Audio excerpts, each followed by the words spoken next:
On the way, my daughter's whisper revealed a secret that changed everything.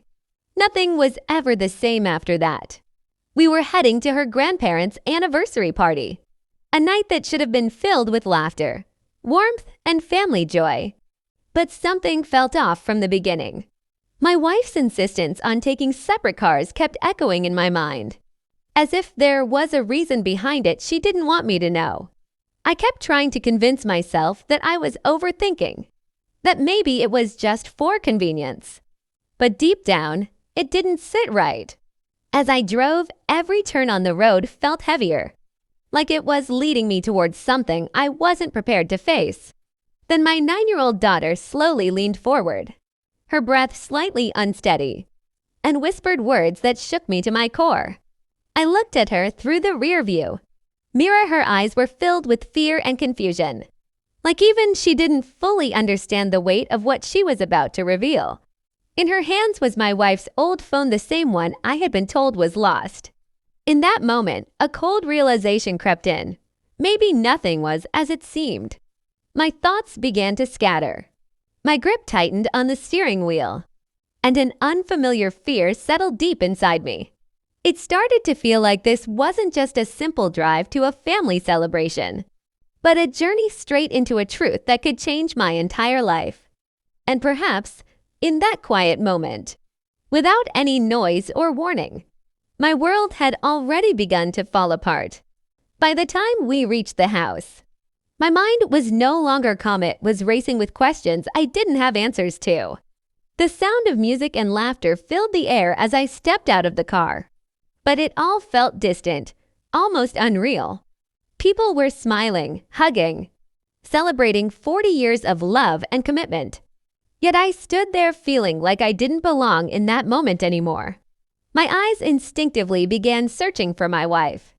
And when I finally found her, my chest tightened.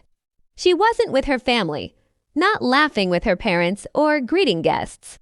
Instead, she was standing near the back of the house, talking to a man I had never seen before. There was something in the way they stood too close, too comfortable, that made everything inside me sink. It wasn't just a conversation. It was the kind of silence between words, the kind of understanding that doesn't exist between strangers. For a moment, I just stood there, frozen, trying to convince myself there had to be another explanation. But then she looked up and saw me. The color drained from her face, her expression shifting from surprise to something that looked a lot like fear. And in that single second, without a single word being spoken, I felt the truth hit me harder than anything ever had before. Final paragraph. I didn't create a scene. I didn't raise my voice or demand answers, not there, not in front of everyone. Instead, I walked over quietly, took my daughter's hand, and told her we were leaving. My wife tried to stop me, her voice low and desperate, insisting it wasn't what I thought.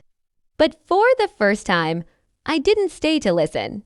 Something inside me had already changed.